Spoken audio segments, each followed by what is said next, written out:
ꯑꯍꯥꯟꯕꯗ ꯃꯔꯨꯑꯣꯏꯕ ꯄꯥꯎ ꯀꯨꯀꯤ ꯖꯣꯟꯅ ꯅꯝꯅ ꯇꯥꯕ ꯃꯐꯝꯁꯤꯡꯒꯤ ꯑꯋꯥꯠ ꯑꯄꯥꯒꯤ ꯃꯇꯥꯡꯗ ꯒꯣꯚꯔꯅꯔꯗ ꯇꯛꯁꯤꯟꯈ꯭ꯔꯦ꯫ ꯆꯨꯔꯆꯥꯟꯄꯨꯔꯗ ꯒꯣꯚꯔꯅꯔ ꯑꯃꯗꯤ ꯀꯨꯀꯤ ꯖꯣ ꯀꯥꯎꯟꯁꯤꯜꯒ ꯃꯤꯐꯝ ꯄꯥꯡꯊꯣꯛꯈ꯭ꯔꯦ꯫ ꯍꯟꯗꯛꯀꯤ ꯁ꯭ꯇꯦꯠ ꯈꯔꯒꯤ ꯃꯤꯈꯜꯗ ꯀꯣꯡꯒ꯭ꯔꯦꯁ ꯃꯨꯛꯇ ꯚꯥꯔꯠ ꯑꯣꯏꯔꯒꯅꯤ꯫ ꯕꯤꯖꯦꯄꯤꯗꯤ ꯁꯥꯃꯨꯅꯤ, ꯀꯣꯡꯒ꯭ꯔꯦꯁꯅ ꯍꯨꯏꯒꯨꯝ ꯈꯣꯡꯂꯕꯁꯨ ꯍꯟꯅ ꯌꯦꯡꯂꯣꯏ ꯍꯥꯏꯅ ꯕꯤꯖꯦꯄꯤꯅ ꯐꯣꯡꯗꯣꯔꯛꯂꯤ꯫ ꯁꯦꯄꯔꯦꯠ ꯑꯦꯗꯃꯤꯅꯤꯁꯇ꯭ꯔꯦꯁꯟ ꯄꯤꯔꯣꯏ ꯍꯥꯏꯕ ꯕꯤꯖꯦꯄꯤꯒꯤ ꯈꯣꯡꯐꯝ ꯍꯣꯡꯗꯦ꯫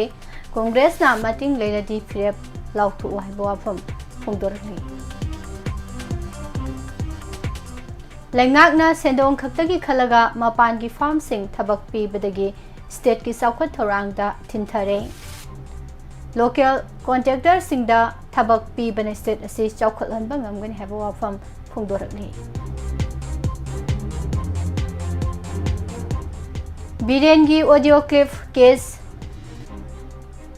ꯁꯤꯟꯅꯈꯤꯗꯕ ꯇꯦꯁ ꯇꯧꯕꯒꯤꯗꯃꯛ ꯁꯨꯄ꯭ꯔꯤꯝ ꯀꯣꯔꯠꯅ CFSLꯕꯨ ꯄꯦꯟꯗꯕ ꯐꯣꯡꯗꯣꯛꯈ꯭ꯔꯦ꯫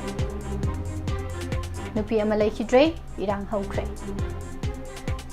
ꯄ꯭ꯔꯥꯏꯚꯦꯠ ꯁ꯭ꯀꯨꯜꯁꯤꯡꯗ ꯋꯥ ꯆꯩꯊꯦꯡ ꯄꯤꯕꯤꯒꯅꯨ ꯍꯥꯏꯅ ꯑꯦꯁꯣꯁꯤꯌꯦꯁꯟꯅ ꯐꯣꯡꯗꯣꯔꯛꯂꯤ꯫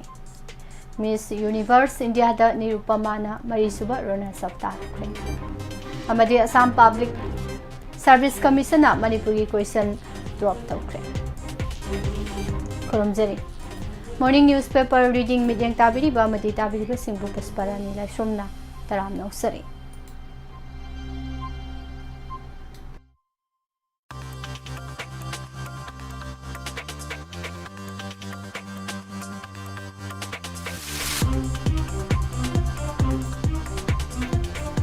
ꯍꯧꯖꯤꯛ ꯃꯔꯨꯑꯣꯏꯕ ꯄꯥꯎꯁꯤꯡ ꯃꯤꯌꯥꯝꯗ ꯁꯟꯗꯣꯛꯅ ꯄꯤꯖꯔꯤ꯫ ꯀꯨꯀꯤ ꯖꯣꯟꯅ ꯅꯝꯅ ꯇꯥꯔꯤꯕ ꯆꯨꯔꯆꯥꯟꯄꯨꯔ ꯑꯃꯁꯨꯡ ꯀꯥꯡꯄꯣꯛꯄꯤꯒꯤ ꯂꯝꯕꯤ ꯁꯦꯝꯖꯤꯟꯕꯤꯅꯅꯕ, ꯃꯩꯒꯤ ꯐꯤꯚꯝ ꯑꯞꯒ꯭ꯔꯦꯗ ꯇꯧꯕꯤꯅꯅꯕ ꯑꯃꯁꯨꯡ ꯇꯤꯄꯥꯏꯃꯨꯛ ꯔꯣꯗꯇ ꯏꯇꯠ ꯇꯠꯇꯅ ꯁꯤꯡ ꯅꯤꯡꯈꯥꯏꯕꯒꯤ ꯊꯧꯗꯣꯛ ꯀꯌꯥ ꯊꯣꯛꯂꯤꯕ ꯑꯁꯤꯒꯤ ꯊꯕꯛ ꯊꯧꯔꯝ ꯂꯧꯈꯠꯄꯤꯅꯅꯕ ꯀꯨꯀꯤ ꯖꯣ ꯀꯥꯎꯟꯁꯤꯜꯅ ꯃꯅꯤꯄꯨꯔꯒꯤ ꯒꯚꯔꯅꯔ ꯑꯖꯣꯏ ꯀꯨꯃꯥꯔ ꯚꯥꯂꯥꯗ ꯇꯛꯁꯤꯟꯈ꯭ꯔꯦ꯫ ꯆꯨꯔꯆꯥꯟꯄꯨꯔꯒꯤ ꯗꯦꯄꯨꯇꯤ ꯀꯃꯤꯁꯅꯔꯒꯤ ꯑꯣꯐꯤꯁꯇ ꯉꯔꯥꯡ ꯒꯚꯔꯅꯔꯒ ꯑꯃꯁꯨꯡ ꯀꯨꯀꯤ ꯖꯣ ꯀꯥꯎꯟꯁꯤꯜꯒ ꯃꯤꯐꯝ ꯑꯃ ꯄꯥꯡꯊꯣꯛꯈ꯭ꯔꯦ꯫ ꯃꯤꯐꯝ ꯑꯁꯤꯗ ꯀꯨꯀꯤ ꯖꯣ ꯀꯥꯎꯟꯁꯤꯜꯒꯤ ꯃꯥꯏꯀꯩꯗꯒꯤ ꯀꯨꯀꯤ ꯖꯣꯅ ꯅꯝꯅ ꯈꯨꯟꯗꯥ ꯂꯩꯇꯥꯗꯨꯅ ꯂꯩꯔꯤꯕ ꯃꯐꯝꯁꯤꯡꯒꯤ ꯆꯥꯎꯈꯠ ꯊꯧꯔꯥꯡ ꯑꯃꯗꯤ ꯑꯋꯥꯠ ꯑꯄꯥꯁꯤꯡꯒꯤ ꯃꯔꯨꯑꯣꯏꯕ ꯋꯥꯐꯝ ꯀꯌꯥꯃꯔꯨꯝ ꯄꯨꯈꯠꯇꯨꯅ ꯊꯕꯛꯇ ꯑꯣꯟꯊꯣꯛꯅꯅꯕ ꯇꯛꯁꯤꯟꯈꯤ꯫ ꯀꯨꯀꯤ ꯖꯣ ꯀꯥꯎꯟꯁꯤꯜꯒꯤ ꯃꯥꯏꯀꯩꯗꯒꯤ ꯇꯛꯁꯤꯟꯈꯤꯕ ꯋꯥꯐꯝꯁꯤꯡ ꯑꯁꯤ ꯀꯥꯡꯄꯣꯛꯄꯤ ꯑꯃꯁꯨꯡ ꯆꯨꯔꯆꯥꯟꯄꯨꯔ ꯗꯤꯁꯇ꯭ꯔꯤꯛꯀꯤ ꯑꯣꯏꯅ ꯍꯧꯖꯤꯛ ꯂꯩꯔꯤꯕ ꯏꯂꯦꯛꯇ꯭ꯔꯤꯁꯤꯇꯤꯒꯤ ꯀꯦꯄꯥꯁꯤꯇꯤ ꯑꯊꯨꯕꯗ ꯑꯞꯒ꯭ꯔꯦꯗ ꯇꯧꯕ, ꯀꯨꯀꯤ ꯖꯣ ꯗꯤꯁꯇ꯭ꯔꯤꯛꯁꯤꯡꯒꯤ ꯐꯥꯎꯅꯔꯤꯕ ꯂꯝꯕꯤꯁꯤꯡ ꯑꯁꯤ ꯅꯤꯡꯊꯤꯅ ꯁꯦꯝꯖꯤꯟꯕ ꯑꯃꯁꯨꯡ ꯃꯦꯟꯇꯦꯟ ꯇꯧꯕ, ꯇꯤꯄꯥꯏꯃꯨꯛ ꯂꯝꯕꯤꯗ ꯁꯤꯡ ꯅꯤꯡꯈꯥꯏꯕꯒꯤ ꯊꯧꯗꯣꯛ ꯀꯌꯥ ꯊꯣꯛꯇꯨꯅ ꯈꯨꯗꯣꯡꯆꯥꯗꯕ ꯀꯌꯥ ꯃꯥꯌꯣꯛꯅꯔꯤꯕ ꯑꯁꯤ ꯂꯨꯝꯅ ꯂꯧꯗꯨꯅ ꯃꯊꯧ ꯇꯥꯕ ꯊꯕꯛꯁꯤꯡ ꯄꯥꯏꯈꯠꯄ, ꯆꯨꯔꯆꯥꯟꯄꯨꯔꯗꯒꯤ ꯆꯥꯟꯗꯦꯜ ꯑꯃꯁꯨꯡ ꯀꯥꯡꯄꯣꯛꯄꯤꯒ ꯐꯥꯎꯅꯔꯤꯕ ꯃꯔꯨꯑꯣꯏꯕ ꯂꯝꯕꯤꯁꯤꯡ ꯑꯁꯤ ꯃꯄꯨꯡ ꯐꯥꯅ ꯁꯦꯝꯖꯤꯟꯕ, ꯃꯅꯤꯄꯨꯔ ꯍꯥꯏꯀꯣꯔꯠꯇ ꯅ꯭ꯌꯨꯇ꯭ꯔꯦꯜ ꯑꯣꯏꯕ ꯑꯦꯗꯚꯣꯀꯦꯠ ꯖꯦꯅꯔꯦꯜ ꯑꯃ ꯑꯦꯄꯣꯏꯟꯠ ꯇꯧꯕ, district transport office, police jurisdiction ꯑꯃꯁꯨꯡ ꯂꯦꯟꯗ ꯔꯦꯚꯤꯅ꯭ꯌꯨ ꯑꯣꯐꯤꯁꯀꯤ ꯑꯦꯅꯣꯃꯦꯂꯤꯁꯤꯡ ꯑꯁꯤ ꯑꯃꯨꯛ ꯍꯟꯅ ꯅꯧꯅ ꯁꯦꯝꯗꯣꯛ ꯁꯥꯗꯣꯛꯄ, ꯆꯥꯟꯗꯦꯜ ꯗꯤꯁꯇ꯭ꯔꯤꯛꯇ ꯅ꯭ꯌꯨꯇ꯭ꯔꯦꯜ ꯑꯣꯏꯕ DC ꯑꯃ ꯄꯣꯁꯇꯤꯡ ꯄꯤꯕ, ꯀꯨꯀꯤ ꯖꯣ ꯗꯤꯁꯇ꯭ꯔꯤꯛꯁꯤꯡꯗ ꯃꯅꯤꯄꯨꯔ ꯄꯕ꯭ꯂꯤꯛ ꯁꯔꯚꯤꯁ ꯑꯦꯛꯖꯥꯝ ꯁꯦꯟꯇꯔꯁꯤꯡ ꯍꯥꯡꯕ, ꯇꯦꯡꯅꯧꯄꯜ ꯑꯃꯗꯤ ꯆꯥꯟꯗꯦꯜ ꯗꯤꯁꯇ꯭ꯔꯤꯛꯇ ꯂꯩꯔꯤꯕ ꯃꯣꯔꯦ ꯀꯣꯂꯦꯖ ꯑꯃꯁꯨꯡ ꯁꯦꯝꯄꯣ ꯀꯣꯂꯦꯖꯀꯤ ꯁ꯭ꯇꯥꯐꯁꯤꯡꯒꯤ ꯇꯣꯂꯣꯞ ꯑꯃꯁꯨꯡ ꯑꯦꯔꯤꯌꯥꯁꯤꯡ ꯄꯤꯊꯣꯛꯄ, ꯃꯣꯔꯦꯗ ꯍꯦꯜꯊ ꯀꯦꯌꯔ ꯐꯦꯁꯤꯂꯤꯇꯤ ꯃꯄꯨꯡ ꯐꯥꯅ ꯐꯒꯠꯍꯟꯕ, ꯆꯤꯡꯒꯤ ꯗꯤꯁꯇ꯭ꯔꯤꯛ ꯈꯨꯗꯤꯡꯃꯛ ꯍꯦꯂꯤꯀꯣꯞꯇꯔ ꯁꯥꯔꯚꯤꯁ ꯃꯄꯨꯡ ꯐꯥꯅ ꯂꯩꯍꯟꯕ, ꯃꯍꯩꯔꯣꯏꯁꯤꯡꯒꯤ ꯄꯤꯊꯣꯛꯇꯅ ꯂꯩꯔꯤꯕ ꯁ꯭ꯀꯣꯂꯔꯁꯤꯞ ꯑꯊꯨꯕꯗ ꯄꯤꯊꯣꯛꯄ, ꯆꯥꯟꯗꯦꯜ ꯗꯤꯁꯇ꯭ꯔꯤꯛꯀꯤ ꯏꯝꯐꯥꯜ ꯇꯨꯔꯦꯜ ꯃꯊꯛꯇ ꯊꯣꯡ ꯑꯃ ꯁꯥꯕ ꯍꯥꯏꯕꯒꯤ ꯋꯥꯐꯝꯁꯤꯡ ꯌꯥꯎꯔꯤ꯫ ꯀꯨꯀꯤ ꯖꯣ ꯀꯥꯎꯟꯁꯤꯜꯒꯤ ꯃꯥꯏꯀꯩꯗꯒꯤ ꯄꯨꯈꯠꯂꯛꯂꯤꯕ ꯋꯥꯐꯝꯁꯤꯡ ꯑꯗꯨ ꯒꯚꯔꯅꯔꯒꯤ ꯃꯥꯏꯀꯩꯗꯒꯤ ꯌꯥꯝꯅ ꯄꯨꯛꯅꯤꯡ ꯆꯪꯅ ꯇꯥꯔꯕ ꯇꯨꯡꯗ ꯃꯔꯨꯑꯣꯏꯕ ꯌꯦꯡꯂꯒ ꯍꯥꯏꯔꯤꯕ ꯊꯕꯛꯁꯤꯡ ꯑꯗꯨ ꯄꯥꯏꯈꯠꯀꯅꯤ ꯍꯥꯏꯅ ꯒꯚꯔꯅꯔꯅ ꯊꯥꯖꯕ ꯄꯤꯔꯝꯈꯤ ꯍꯥꯏꯔꯤ꯫ ꯃꯤꯐꯝ ꯑꯗꯨ ꯄꯥꯡꯊꯣꯛꯄ ꯂꯣꯏꯔꯕ ꯇꯨꯡꯗ ꯒꯚꯔꯅꯔꯅ ꯇꯨꯏꯕꯣꯡꯗ ꯂꯩꯔꯤꯕ ꯑꯁꯥꯝ ꯔꯥꯏꯐꯜꯁꯀꯤ ꯗꯥꯏꯔꯦꯛꯇꯔ ꯖꯦꯅꯔꯦꯜꯒꯤ ꯑꯣꯐꯤꯁꯇ ꯆꯠꯇꯨꯅ ꯀꯨꯀꯤ ꯖꯣ ꯑꯦꯔꯤꯌꯥꯒꯤ ꯁꯦꯀ꯭ꯌꯨꯔꯤꯇꯤ ꯑꯃꯁꯨꯡ ꯁ꯭ꯇꯦꯕꯤꯂꯤꯇꯤꯒꯤ ꯃꯇꯥꯡꯗꯁꯨ ꯈꯟꯅ ꯅꯩꯅꯈꯤ ꯍꯥꯏꯔꯤ꯫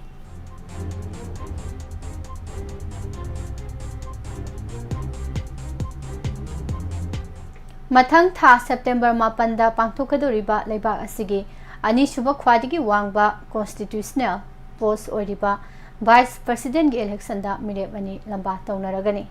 मिरेप अनि लंबा तौनगदोरिबा इलेक्शन असिगी दमक चलिबा था असिगी कुनमाथोई लाक्लिबा सगोल से नुमिता मिरेप से पिसिनबगी अरोइबा ओइगदोरिबनी वाइस प्रेसिडेंशियल इलेक्शन असिगी दमक सेंटर की लेंगाक पारिबा बीजेपी न लुसिंगबा एनडीए की मिरेप ओइना हौजिक महाराष्ट्र की गवर्नर ओरिबा सीपी राधा कृष्णन पुथोखरबनी अदुगा ओपोजिशन ब्लॉक इंडिया ब्लॉक की ओइना सुप्रीम कोर्ट ऑफ इंडिया की justice retire B Sudershan Reddy ना मिरेप ओइरगनी हाइना लाउथोखरे एनडीए की मिरेप सीपी राधा कृष्णन तमिलनाडु की वेटरन बीजेपी लुसिंगबा मसुनी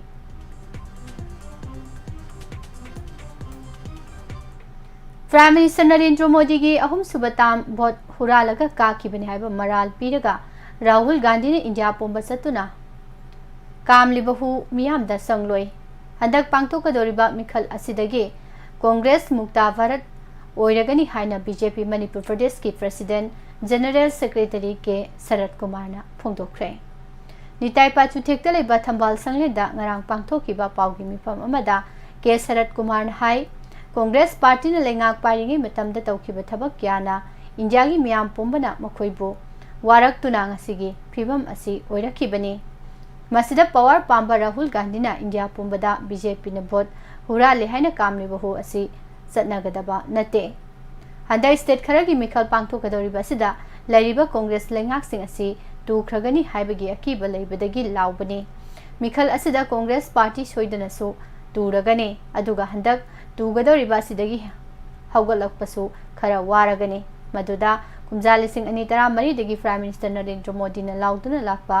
कांग्रेस मुक्ता भारत माई पाकलगनी हाइखी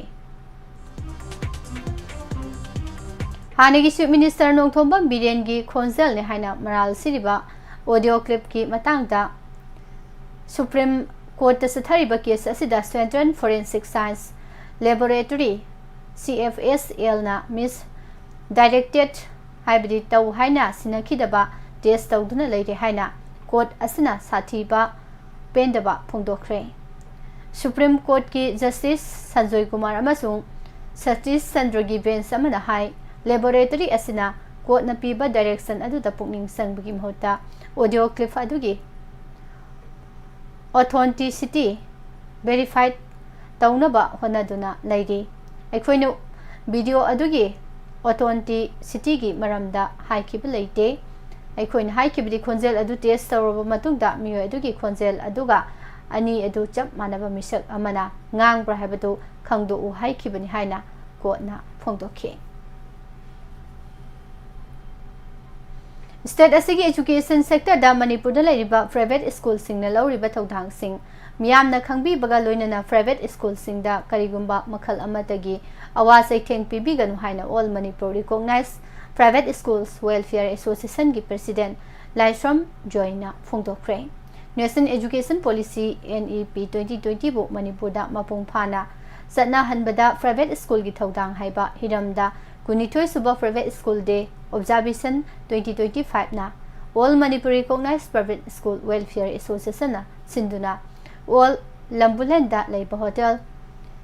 इमोलेस्ता पांगथोकपा थौरम अमगा मरी लेनना वाफम असि महांगना फोंदोखिबनी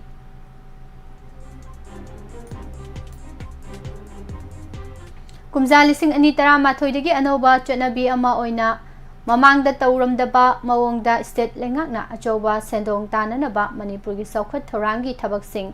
असि मपान लमगी फार्म नत्रगा कॉन्ट्रैक्टर सिंगदा थबक पीरुबदगी ngasiदी matam matam gi lengakna paikhaluba Manipur की सौखत थौरांग पुमनमक मतम चाना लोइसिनबा ngamdabadagi चौखत खोंगथांगदा थिनथरे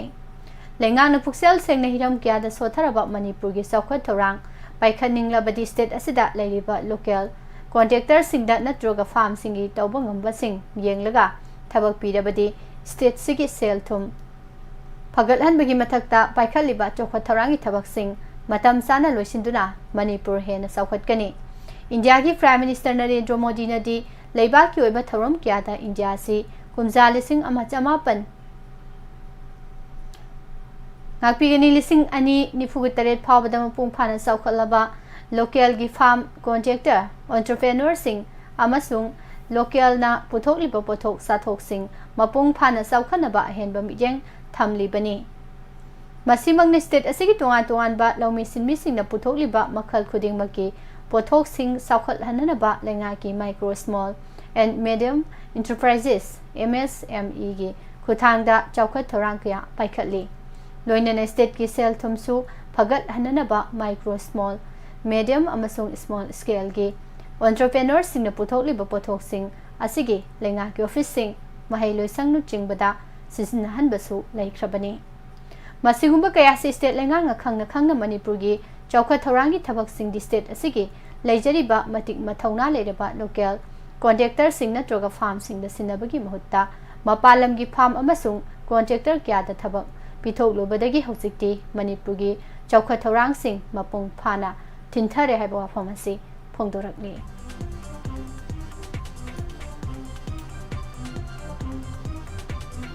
Joypur da pangthokiba Miss Universe India da state asigi oina represent tawkibi is Nirupamana Marishuba runners of Taraktuna Manipur gi mingsat purakre Glamanan group amasung ke Sera box office ani puna khusamnaduna sinkiba Miss Universe India sida Manika Biswakarmana Miss Universe India ge crown uke Sarang them Nirupama Kaksing Khuno Lamhaba Lekai Dagini Mahak Marishuba runners up ki title Laurak Padanatana Miss Popular Award Mai Palaki Pageant asida first runners of Uttar Pradesh dagi Tani Sasaramanata ki Haryana gi Mehak Dingrana second runners up amasung Haryana gi Amisi Kausikna third runners up takibani Nirupama hauzik Punjab ki city University gi psychology da graduate tamliba mahiroi amani mahak mega miss northeast 2023 amadi miss manipur 2022 gi mingthol su phangkhrabani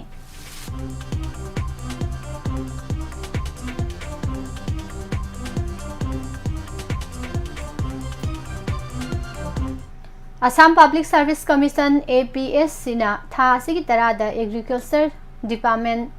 officer ADO examination da Manipur da thogliba irang asigi matang da hangkiba question number 95 ki question ado maite gi group kaya dagi pressure lakpadagi drop tawkre maite heritage society gi maike dagi Assam Public Service Commission na loba examination adu da Manipur da thogliba irang asida chin kuki militant amasung kuki jo civil society organization singna lawriba role gi matang da leiba asigi Western Investigation Agency NIA Central Bureau of Investigation CBI amasung Supreme Court na appoint tawkiba committee na miyam mangda thamkiba report sing ado na thaiduna thamlaga nakal namatagi oiba mityang yengduna proof amabo atamna na lana uhanana hona kibado sanaba yaroi haina kanba wafam khanghanki hiram asiga mari leinana Assam Public Service Commission gi maigedagi Manipur ga say nariba question asi cancel tawnanabgi warep lawkibani haire hiram asiga mari leinana Assam Public Service Commission ki chairman Devras Upadhyayana hai agriculture department officer lawnabagi exam adugi question sing ado independent subject expert singna set tawbani exam numit phawba question sing ado sel tawduna hangdoktana thammi question set tawba adu da commission gi thaudang leite question sing adu tongan ba university gi subject expert singna sembani masida karigumba political gi ba amata yausinba leite haiki say na batholi ba question asiga mari leinana maite heritage society na commission asida email gi khuthang da tharaki ba cherol adu da yari ba form sing adu acknowledge tawre exam adu gi question number 95 adu drop tawna ba commissioner warep lawre haiki ningsing bya badi maite heritage society na Assam Public Service Commission da pisin ki ba cherol asida tha asigi tarada pangthok ki ba examination amada Manipur da tholi beirang asida maite community bu lana uhanba ya pa wafam thengnare maramaduna wahang adubu commissioner nan and void ni haina lauthokadabani loinan examination asigi evaluation da lauthokna basu taksin khibani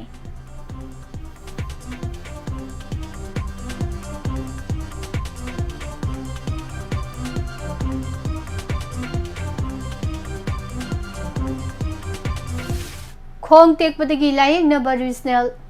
Institute of Medical Sciences RIMS da ngarang numidang waram pukhalakiba miyai chalabi nupi ama laikanaba ngamdana laikidre khoi saunaraba imung manungi miyosina RIMS da irang haukhre laikidraba miyai chalaba nupi asi awang sekmai laipat laikai laisrom ningol hijam ongbi ibemcha sahiyang khaini thoi mapuroba mohen kawi mahaki pikriba masanupi ani leihori mahak tha asigi tarahumdoi da mayumgi sumangda makhada pau pizari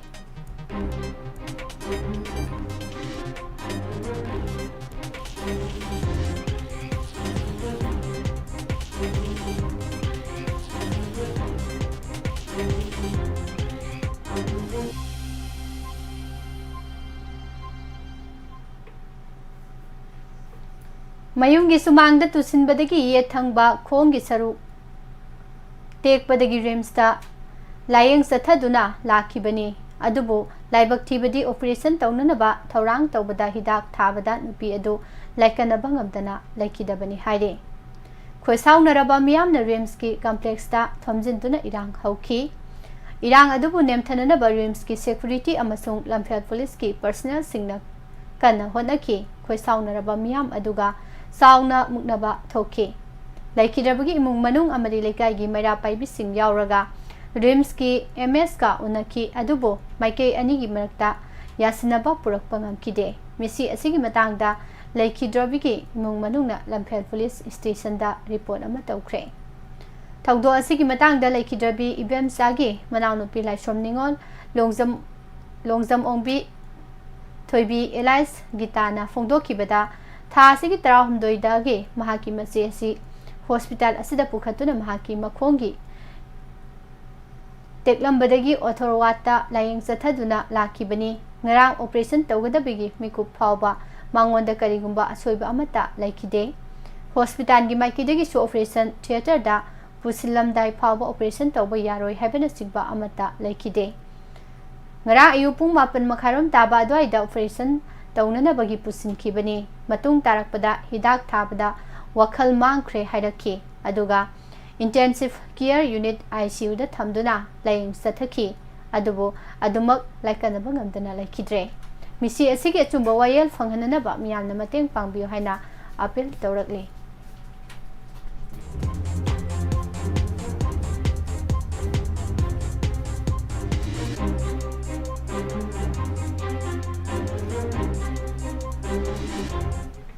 miyamgi aifhanana bagidamak manipur lengakna lambi pakthoknaba lawkhalakliba khongthang asina lamlai esigi manungsana leiba leimakhong mapan khungi apunba imthongi saru ahum thokpagi amadi chauna saitheng piduna mayum makai leisadaba imungsing oihelakadawri haina RPI manipurgi vice president soodiba sapam kanglaifana phongdokre imphal iski lamlai kendragi manungsana leiriba leimakhong mapalda masagi lamgi pata leja haudraba miyoisingi oiba ngarang pangthokiba pawgi mifamda saru yaraduna kanglaipan hai lengakna lambi pakthoknaba honarakpa sigi matangda leimakhong mapangi khunja imung tarana ahanbagi oina Imphal East DC da makhoibu mafam jaba mafam natroga haujik leiriba mafam asida chapchab pata pibiduna leihenbiu hana wakan chirol ama pisinkhre haujik leimakhong mapan khun asida malimgeni suba lanjauda lanjena raktuna leirakpa miyoi kya su yauri masai sahi marifu mapan suruba miyoi kya su leidi laibak thibadi lamlai ACSC lairaba amadi manipurgi oina khwaligi senmilonda amadi lairik laisuda sotharaba mafam oibana lamjing binana balaitabana lainari balamsing asigi pata ama phawba paihowdabani lamlai ACda MLA kya haukhre minister kya leiramle magi mi khakthama khalaga thabak hapa magi mi natabasingdi chumnagi old age pension phawba pibidaba ahal oina laikidaba kayasu yaukre asigumba isa micha yonglei melei naiba pukse pikpa thabaksing asina maram oiraga hojik leimakhong mapan khul asi khaktada natana atopa pata paitaba haibadi masana leijaba low inkolgi allotment paidaba khul kharasu awa saitheng phanggadawri Housing Manipur gi mafam sinba thungna eviction satharakpadagi leimakhong mapan khungi khunja singi awaba yenglaba matungda mafam kharada थिगत्सरुबदा Imphal west की मफम खरददी मखोइगी MLA ना सेनबी चोंगबीरगा allotment पिरंबा थेंगनरकपा लैरे लेमखोंग मपान खुल असी अनोब खुल अमा नते अरिबा खुनी अदुबु खुंजासिंग लाइरबा मदि लाइक लाइसुगी मंगाल वाटपना तुंगदा करी ओइरकनी खंगदबना मसागी युमगी पता फावबा तारमदबनी हाइखी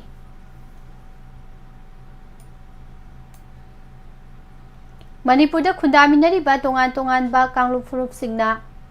मपुंग ओइना ngangnariba कांगलुप फुरुप अमगा अमगागी फाउना लोन ओइरिबा मणिपुरी लोल असी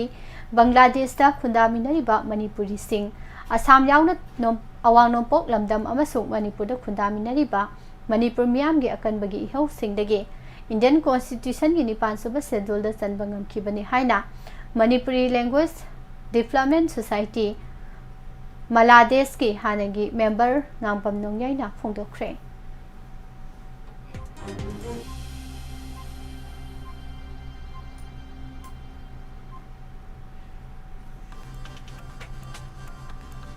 association of Indian universities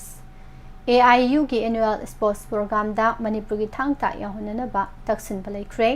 association की माइकेदी थबो ओइना थुबदा ओंथोरकनी हाबगी थाजबलै हाइना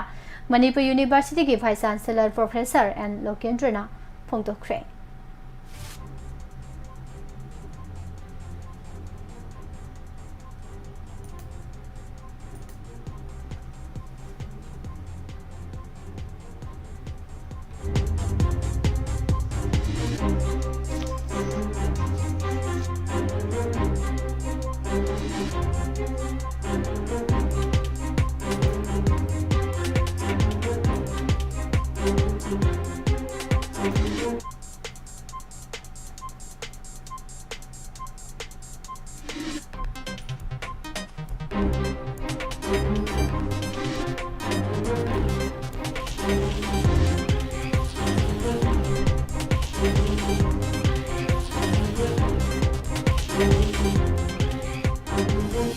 मपान की पाउता अमेरिका की प्रेसिडेंट डोनाल्ड ट्रम्प ना रशिया की प्रेसिडेंट व्लादिमीर पुतिन अमदी यूक्रेन की प्रेसिडेंट व्लादिमीर जेलेंस्की अनिगा उनदुना लान लोइसिननबा होनरबसु हौजिक फाउबगी ओइनदी यूक्रेन की लान लोइसिननबगी मतांगदा सबसा वारेप लौबा ngamdri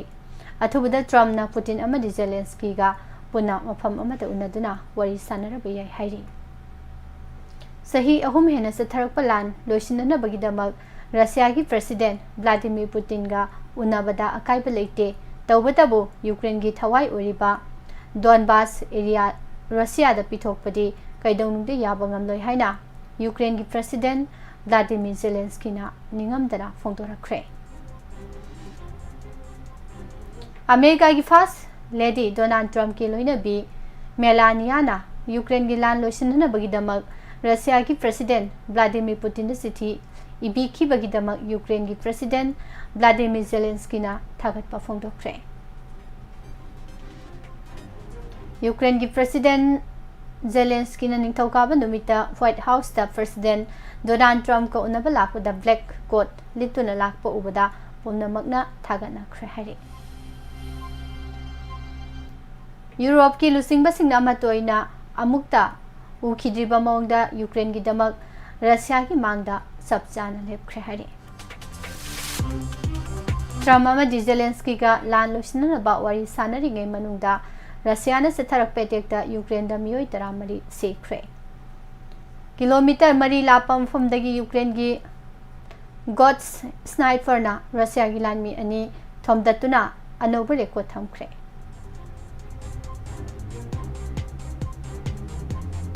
ट्रम्प अमदी पुतिन दा यूरोप लेबाक सिंगी लुसिंगबसिंगना यूक्रेन की दमक लेपले हाइबा अमतोइना उठख्रे यूक्रेन की लान लोइसिननबगी वारी सानरिङै मनुंगदा ट्रम्प अमदी इमानुएल मैक्रोन अनिगी वा वायरल ओइरख्रे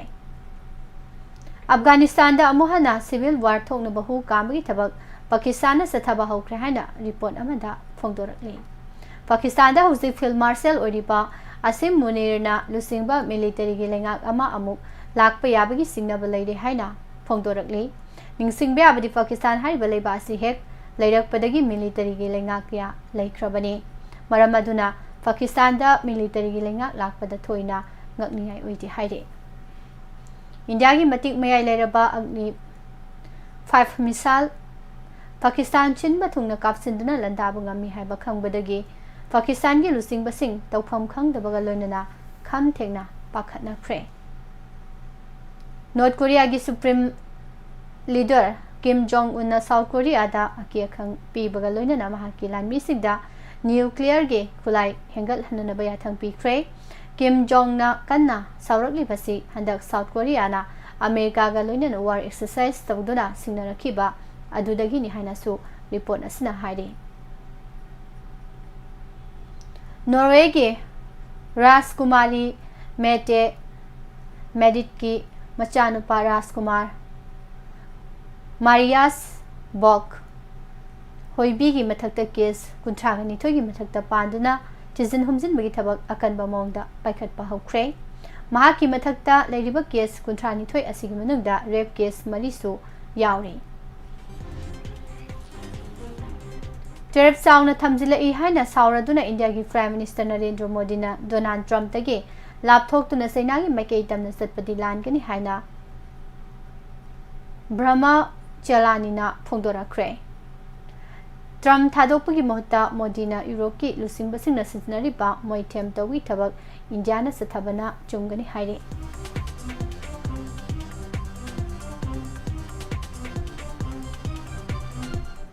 ईस्टर्न DR कोंगो दा IS का मरी लेनबा ISIL रेबेल ग्रुप सिंगना लेबासिदा लेबा मिचम यांखैनी थोरोम नोमिना कापतुना हातोपीख्रे पनबेबदी DR कोंगो दा हौकिबा चही खरा असिदा सिविल वार थोक्तुना कनबा मोंगदा लान तौनादुना लाखिबनी गाइडेड मिसाइल एडवांस टेक्नोलॉजी की राडर अमदी सेंसर यावबा मतमसी ख्वादी एडवांस ओरबा T-14 अमरता हाइना खंगना बटेंग रशियाना इंडिया दा लेनना ऑफर तौरख्रे पैसेंजर चौहुम हेना पुदुना पारिबा बोइंग 757-300 प्लेन की इंजिन दा मई हौदुना चालकपदगी ग्रीदा पुमनमक सिरमगदौरे हाइरे रिपोर्ट असिगी मतुंगना बोइंग 757-300 प्लेन अदुगी इंजिन दा मई चालकपदगी इटाली की ब्रिंडिसीदा इमरजेंसी लैंडिंग तौदुना पैसेंजर चौहुमलोम अदुगी थवाई कनबा ngमहौखिबनी प्लेन अदुना अवांग बाटियादा मई चालकतुना पाइरिंगेगी वीडियो सोशल मीडिया दा खोंजल यांगना वायरल ओइरख्रे मई चालकिबा बोइंग 757-300 अदु अरिबा चही यामलबा प्लेन अमनि हाइरे बोइंग प्लेन सिंग दे एक्सीडेंट थोकपि चांग सि हौखिबा चही खरा असिदा यामना हेंगलकपा मरमना मियामना बोइंग की प्लेन सिंग तोंगबदा अकीबा फाउनरकले सुदान की लान दा पाकिस्तान $1 बिलियन अमा मखाइरोम की लान की खुलाई पीगनी हाइदुना दिल तौख्रे स्पेस दा नुमित कुन्नी लेरुरबा तुंगदा हलकिबा सुबानसु सुक्लागा वरी सानाबदा प्राइम मिनिस्टर नरेंद्र मोदी ना तुंगी स्पेस मिशन सिंग लुसिंगनबा इंडिया ने एस्ट्रोनॉट निफु यांखै थौरांग तौदुना थंबा मथौताई हाइख्रे इंडिया की स्पोर्ट्स एडमिनिस्ट्रेशन पुंगहोंग होंगदोंगनबा अमसुंग स्पोर्ट्स मिनिस्टर मनसुख मंदाबियाना अनौबा ख्वादिगी फबा रिफॉर्म अमनि हाइना सिंथाकिबा नेशनल स्पोर्ट्स गवर्नेंस बिल अदो प्रेसिडेंट द्रौपदी मुर्मुना अयाबा पीख्रे चाइना की फॉरेन मिनिस्टर वांग यीना न्यू दिल्ली दा मागी इंडियन फमानबा सुब्रमनियम जयशंकर दा चाइना अमसुंग इंडिया की मरक्ता लेनरिबा मरीसिंग तेंबांगनबगी माइकेदा अफबा खोंसत अमदा लाक्ली हाइख्रे हाइना मखोय अनि उनखिबगी मतंगदा फोंखिबा चेरोल अमना फोंदोरले जम्मू एंड कश्मीर की किश्तवाड़ डिस्ट्रिक्टा मचाल माता जत्रा बेस कैंपता यामद्रबदा मियोय 34 सिखिबा खुदकता नोंग हैथरखिबा अदुगी निमित मंगानिगी मतुंग चीफ मिनिस्टर ओमर अब्दुल्लाना हौजिक फाबा थीबा खंगदना लेरिबा मियोय हुबुद्रा अदु Hingna फंगबा हाइबसी ओइथोकपा ngambagi wangmada leiraba yai haikre ngarang leibak pokpa numita pawmising de hindi londa wa ngangladuna chief minister abdullana hai kistawar gi fibam asi nakhoi gi mangda leiriba sini noma हौखिबना थीब खंगजिबा मियोय हुमुद्रा दो हिंगना फंगबा हाइबसी ओइथोकपा याबगी वांगमदा लई हाइना अखोइना लौबा ताराबनी हाइना आइना खली हाइबा वाफम फोंदोखी।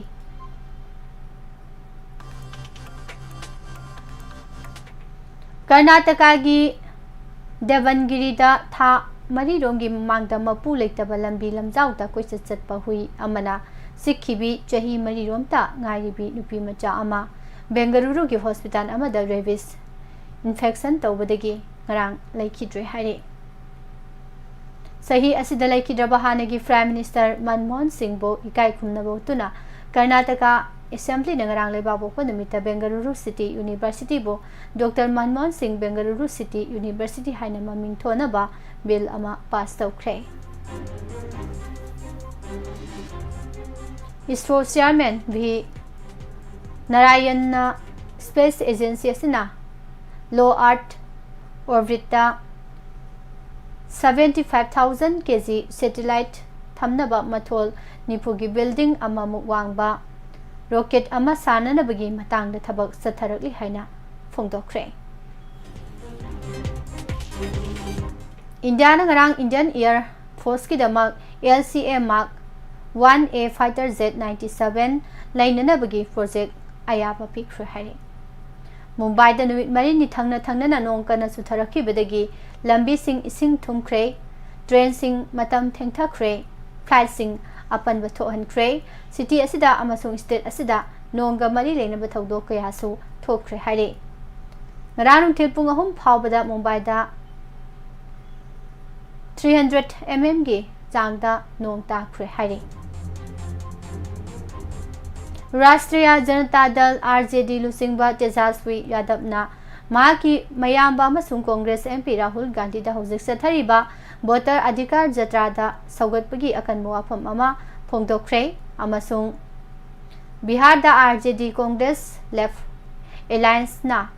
महाकु मथंगी prime minister अदु ओहननबगी थबक तौगनी हाइनासु लाउथोखरे मखा तारकपदा सानबगी पाउ तामिनासे Kazakhstan ge Simken Sathariba Asian Shooting Championship lising ani kunmanga gi ngarang sanakiba meter 10 ge air pistol junior inventa India ge Rasmika Sahagalna gold medal laukre double Olympic medalist India gi Manu Walker na minute 10 ge meter 10 ge pistol women's inventa bronze laukre September kuntra dagi November ani phawba sanagadaba women's ODI World Cup 2025 ta saruk yagadaba member 15 na saba India ki squad leba popanumita lauthokre Women's ODI World Cup 2025 ki Indian squad asida Harmanpreet Kaur captain Srimati Mandana vice captain Partika Rawal Harlin Diol Jemima Rodriguez Richa Ghosh wicket keeper Yastika Bhatia Dipti Sharma, Manjot Kaur, Radha Yadav, Sneha Rana, Arundhati Reddy and Sri Charane, Renuka Singh Thakur amasung Kranti Krautne. Stand by the Yauriba Sana Singh Asana, Tezas Hasapnis, Prema Rawat, Priya Misra, Uma Chetri, Minu Mani amasung Sayali. Saga Reni Yauri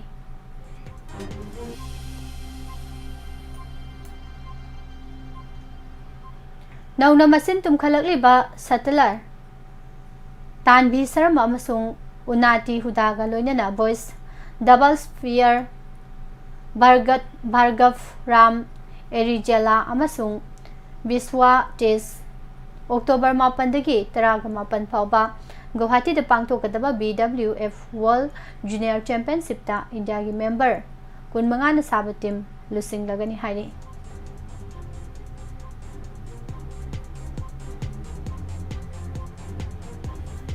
Remdi lang na sankhiba matangarba goal gi mateng na defending champions North East United FC bo Silong Lad FC na Silong Lad Zongo Pansel ama sunoda mighty bapiduna Durand Cup lising ani kunmanga da final sangkre Silong Lad Zongi head coach na mahaki pamjaba format 3-3 सानाहंदुना France की बुवाम एबारबाइटन सना अमसुंग सिन Stevenson बो ममांगदा सखतलगा सानाहनखी अदुगा टाइम दाइमाई फांग लिंगदो लफी खारबोली अमसुंग फिगो सिंदाइना तैमिकी लामुरोंगी महुसिलगा मिडफील्डा थौदांग लहनकी अदुगा डिफेंस लाइनदा रुद्रा भेट अमसुंग कैंस्टार खारसोंग विंग बैकदा किड बोकलांग खिरिम अमसुंग साबेमे तारियांगदा अदुगा सुरेल रिम्बाइना गोलगाट तौहनखी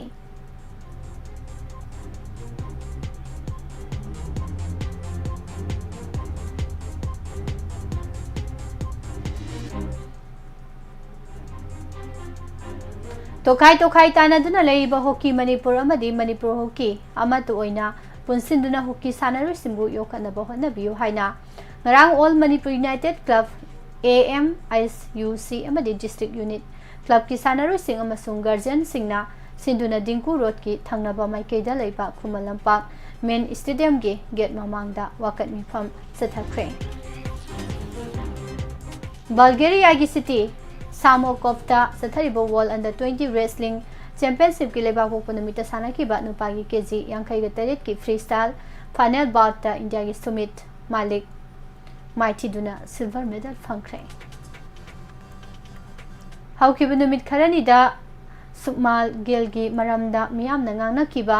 Asia Cup ki Indian T20 squad ta yaukre. India ki test captain asi T20 international ki mapung phana phit oide haiba ki report laikibani adubo Ajit Agakar na lusingba nation selection committee ki leba pokpa numita phamkiba mi phamna Sumal Gil bu squad ta yahon kibaga loinana Asian tournament asigi vice captain oina hakre Asia Cup asi mathang thada United Arab Emirates UAE ki konung Dubai da pangthokadabani sahi asigi anganbada England ga sanakiba T20 international home series ta yaukidraba Sumal Gil ga loinana Abhishek Sharma amasung Sanju Samson su member 15 na sabe squad asigi third frontliner opener oirakre team asi Surya Kumar Yadav na lusingli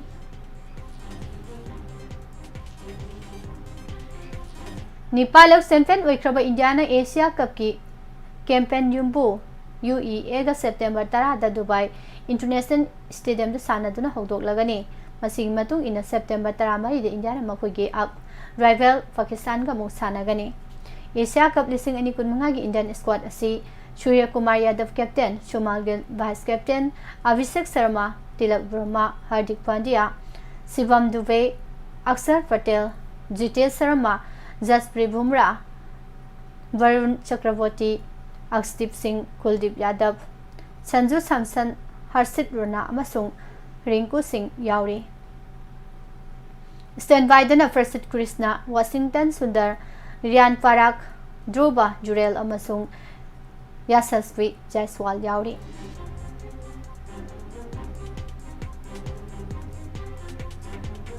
Bangladesh amasung Kazakhstan, Pakistan amasung Oman gi mahut sinduna August 18 Bihar gi Rajgir da sanaba haugadoriba Men's Asia Cup ki tournament ta saruk yaragani haina schedule gi matung ina lebaw panamita phongdokre. Amadi Cincinnati Open lisingani kunmanga tennis tournament kinahan athengbada sana ki banupi singles final da Poland gi Aga Swiatek na Italy gi Jasmine Paolini bu set taret manga taruk mari da maiti bu piduna ahan ba title laukre. Loslak pada maroiba paw pamohana.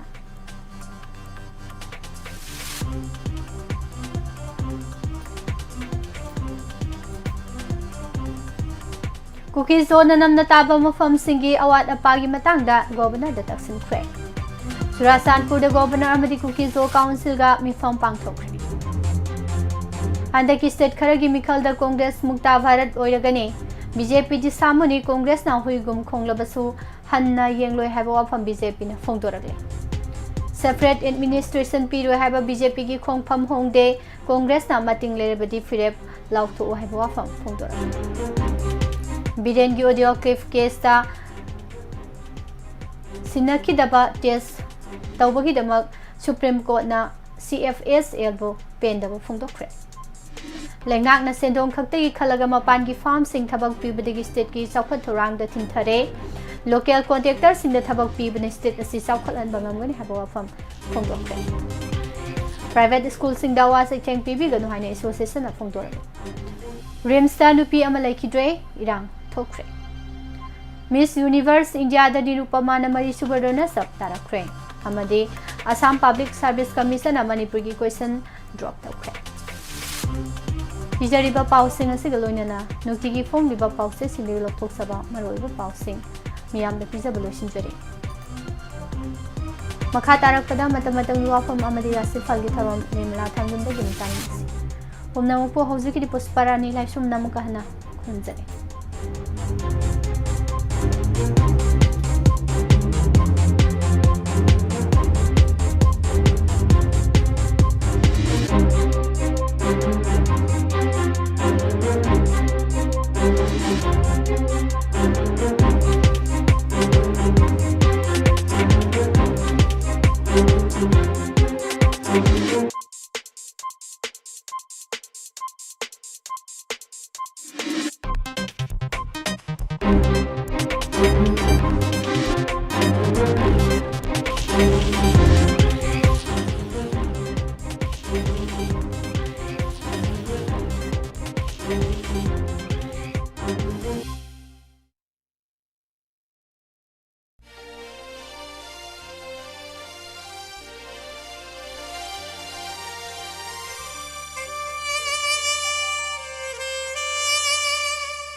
Meeting tabiriba amadi tabiriba singbo niramna thangjamna amukana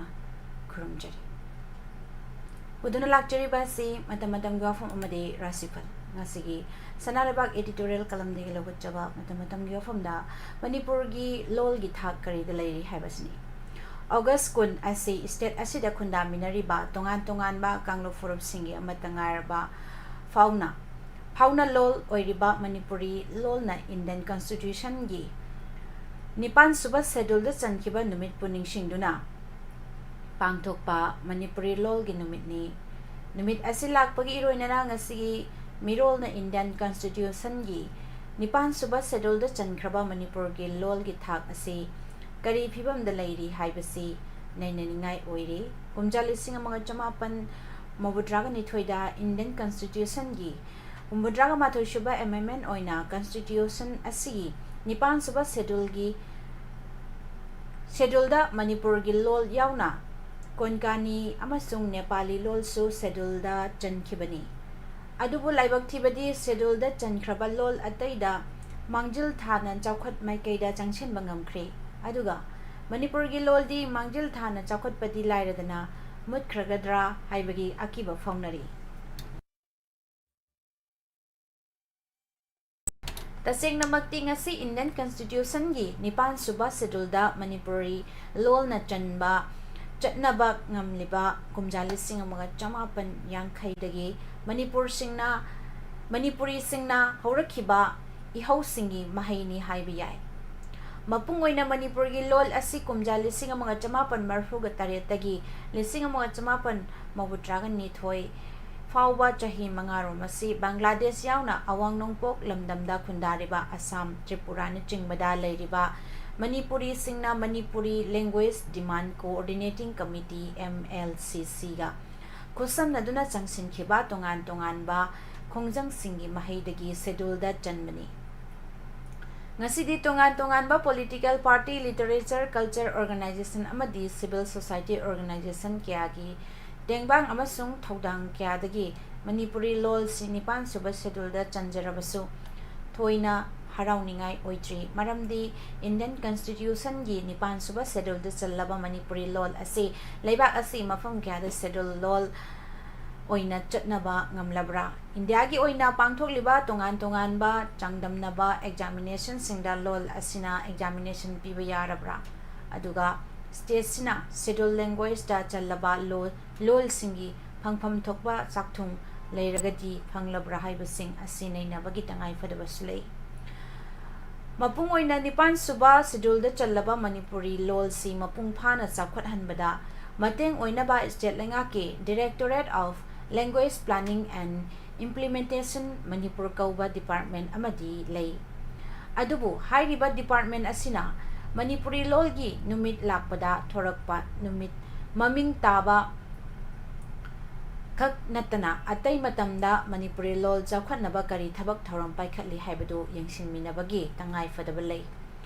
ꯍꯥꯏꯔꯤꯕ ꯗꯤꯄꯥꯔꯠꯃꯦꯟꯁꯨ ꯃꯅꯤꯄꯨꯔꯤ ꯂꯣꯜ ꯆꯥꯎꯈꯠꯅꯕ ꯃꯁꯛ ꯊꯣꯛꯄ ꯊꯕꯛ ꯄꯥꯏꯈꯠꯂꯕꯗꯤ ꯂꯩꯕꯥꯛ ꯃꯤꯌꯥꯝ ꯈꯪꯍꯟꯕꯒꯤ ꯇꯉꯥꯏꯐꯗꯕ ꯂꯩꯒꯅꯤ ꯅꯠꯇ꯭ꯔꯒꯗꯤ ꯏꯟꯗꯤꯌꯥ ꯑꯃꯁꯨꯡ ꯁ꯭ꯇꯦꯠ ꯂꯩꯉꯥꯛꯅ ꯃꯅꯤꯄꯨꯔꯤ ꯂꯣꯜ ꯆꯥꯎꯈꯠꯅꯕ ꯑꯆꯧꯕ ꯁꯦꯜꯌꯥꯝ ꯑꯃ ꯊꯥꯗꯕꯒ ꯂꯣꯏꯅꯅ ꯊꯕꯛ ꯇꯧꯗꯅ ꯅꯥꯔꯣꯜꯗ ꯂꯣꯏꯁꯤꯟꯈ꯭ꯔꯕꯔꯥ ꯍꯥꯏꯕꯒꯤ ꯆꯤꯡꯅꯕ ꯀꯌꯥ ꯂꯩꯔꯛꯄ ꯌꯥꯏ ꯃꯁꯤ ꯊꯣꯛꯇꯅꯕ ꯊꯧꯗꯥꯡ ꯌꯥꯃꯤꯟꯅꯁꯤ ꯃꯁꯤꯅꯤ ꯄꯨꯖꯔꯛꯂꯤꯕ ꯃꯇꯝ ꯃꯇꯝꯒꯤ ꯋꯥꯐꯝꯗ ꯃꯈꯥ ꯇꯥꯔꯛꯄꯗ ꯔꯥꯁꯤꯐꯜ ꯑꯃꯨꯛ ꯇꯥꯃꯤꯟꯅꯁꯤ ꯔꯥꯁꯤꯐꯜ ꯑꯁꯤꯕꯨ ꯏꯕꯤꯔꯛꯄ ꯏꯕꯣꯕꯤꯁꯛ ꯅꯤꯡꯊꯧꯖꯥ ꯑꯦꯋꯥꯔꯗꯤ ꯑꯁꯇ꯭ꯔꯣ ꯑꯦꯟ ꯄꯥꯜꯃꯤꯠ ꯄꯥꯎꯅꯥ ꯕꯖꯥꯔ ꯏꯝꯐꯥꯜ ꯑꯍꯥꯟꯕꯗ ꯃꯦꯁ ꯔꯥꯁꯤ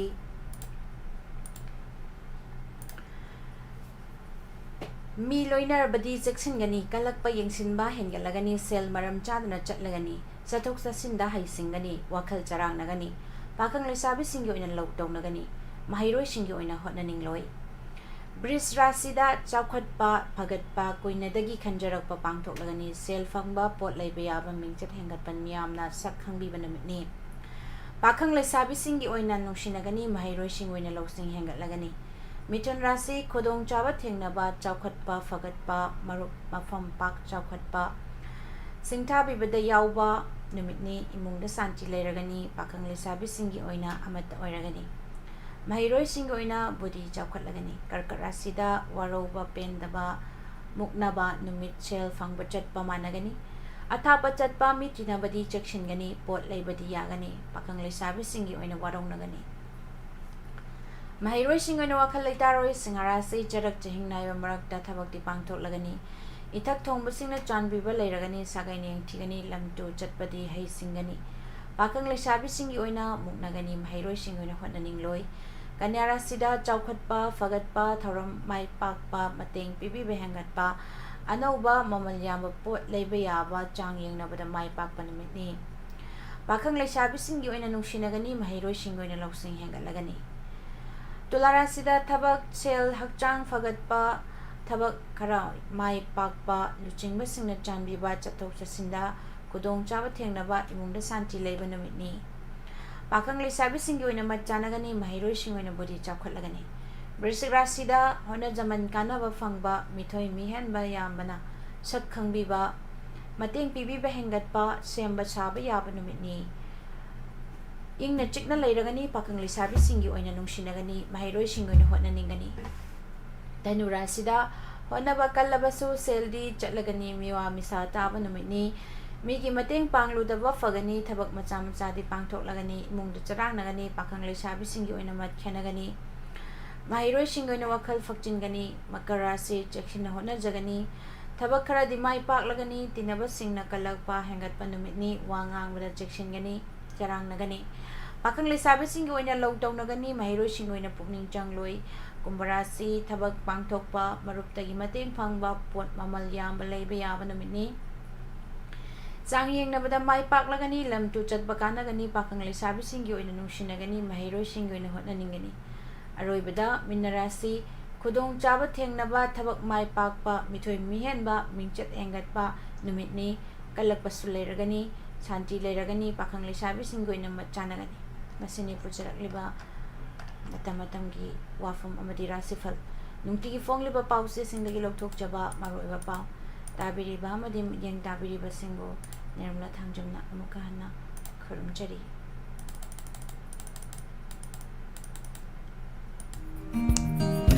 ꯍꯧꯈꯤꯕ ꯇꯥꯡ 13 ꯊꯥ 9 ꯏꯪ 2025 ꯅꯤꯡꯊꯧꯀꯥꯕ ꯅꯨꯃꯤꯠꯇ ꯀꯛꯃꯌꯥꯏꯗꯒꯤꯅ ꯀꯛꯃꯌꯥꯏ ꯂꯝꯈꯥꯏ ꯐꯥꯎꯕꯒꯤ ꯃꯅꯨꯡꯗ ꯕ꯭ꯔꯥꯎꯟ ꯀꯂꯔꯒꯤ ꯗꯣꯀꯨꯃꯦꯟ ꯌꯥꯎꯕ ꯕꯦꯒ ꯑꯃ ꯇꯥꯍꯧꯔꯦ ꯕꯦꯒ ꯑꯗꯨꯗ ꯌꯥꯎꯈꯤꯕ ꯆꯦ ꯆꯥꯡꯁꯤꯡꯗꯤ ꯀ꯭ꯂꯥꯁ 10 to 12 ꯀꯤ marksheet admit card first semester second semester third semester की एडमिट कार्ड प्रोविजनल सर्टिफिकेट हाइरिबा चे चांगसिंग असि यावखरे कनागुंबा पुक्चेल चावरबा चावरबिसिंगना खुनबिबा थोकलबदि थौबाल थौदामदा लैबा लाइफ्राकफम बेबी रेखादा सिनाबियो अवामल मटिक चाना कच्चगनी कॉन्टैक्ट नंबर पिजरी 9366886846 अमुक्तंग हन्ना 9366886846